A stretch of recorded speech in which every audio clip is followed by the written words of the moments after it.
Tumekuwa na mara nyingi kuwa na tabia ya kuwa na muda kwa ajili ya mahusiano, muda wa faragha.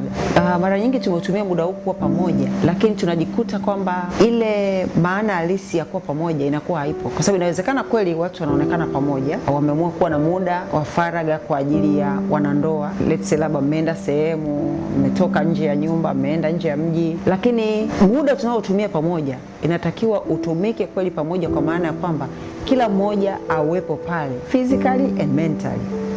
Wakati mwingine tunaweza tukatoka kwa ajili ya kwenda kuspend time pamoja, lakini unakuta bado either mme au mke anakuwa busy na vitu vingine, labda simu, laptop, si nini, bado na vitu vingine vya kazi vinamhold. Kwa hiyo tukisema kwamba tunatamani kuwa na quality time pamoja, lengo ni kuboresha mahusiano, lengo ni kuzungumza kwa habari ya mahusiano, lengo ni kuhakikisha kwamba kila mtu anaweka input kwamba sasa tuko wapi, tunaenda wapi na tuendeje. Kwa hiyo muda ule ambao tunatamani kuspend pamoja, lazima wote tuwepo physically and mentally, ili kuhakikisha kwamba tuna move kutoka pale tulipo. Kila mtu ana share experience zake, unakuwa sikio la kumsikiliza mwenzio, lakini mnaangalia sasa tuko hapa, je, tunataka nini zaidi ili kuweza kuboresha mahusiano.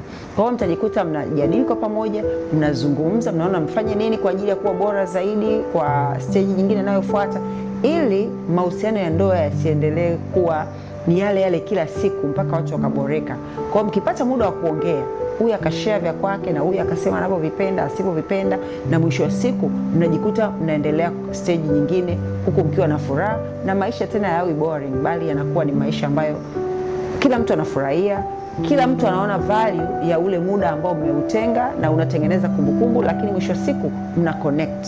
Haina maana sana mkaenda mbali sana, lakini mkiwa kule mnaweza mkawa pale physical, lakini mental kila mtu ana issue zake. Kwa hiyo mnajikuta mwisho wa siku ile quality time together ambayo tunaitaka inakuwa haina maana. Kweli mmetoka, mnaonekana mko pamoja, lakini kila mtu ana business zake. Unakuta huyu ana simu, huyu kachukua hiki, distractions zinakuwa nyingi. Kwa hiyo hata ile lengo la kuwa pamoja ili muweze kutengeneza au kuboresha au kuzungumza kwa ajili yenu nyinyi wenyewe inakuwa haipo. Kama wanandoa tunahitaji muda wa kukaa pamoja simply tu kwa ajili ya mahusiano yetu.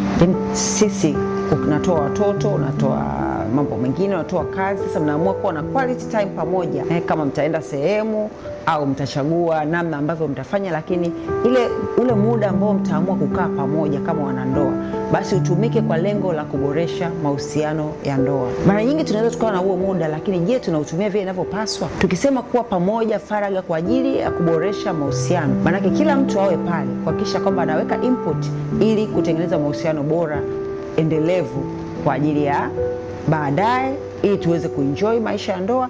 Lakini zaidi tukisema quality time pamoja, maana yake tuwe pale, uwe sikio, kila mmoja amsikilize mwenzie, wote tuwe na way forward kwamba sasa tuko hapa, lakini tunataka iwe hivi, labda hiki kikae hivi. Kwa hiyo wote mnakaa pale kwa lengo kubwa la kuboresha kila kitu tunachokiona hapa duniani ambacho kimekaa vizuri, ambacho kinaenda vizuri.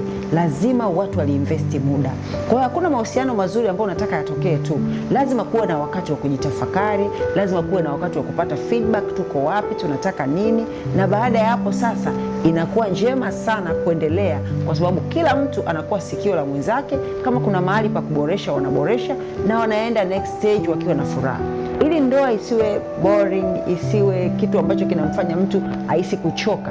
Lazima kuwe na hizi nyakati za kujitafakari, kuwe na nyakati za kukaa pamoja, kuangalia ni namna gani tuenende, ili sasa tuwe active kila siku na tusichoke na tuendelee kukaa. Kumbuka sisi ni wanadamu, ili mambo yaweze kwenda vizuri lazima tuwe na quality time pamoja, tupange tunataka nini, lakini zaidi tukimshirikisha Mungu, tutajikuta tunakaa kwenye ndoa ambayo ina amani, ina furaha, na watu wote wanafurahia, na kila mtu anakuwa tayari kuhakikisha kwamba anaboresha mahusiano ili furahie ndoa, lakini zaidi ya yote Mungu atukuzwe katika hilo agano.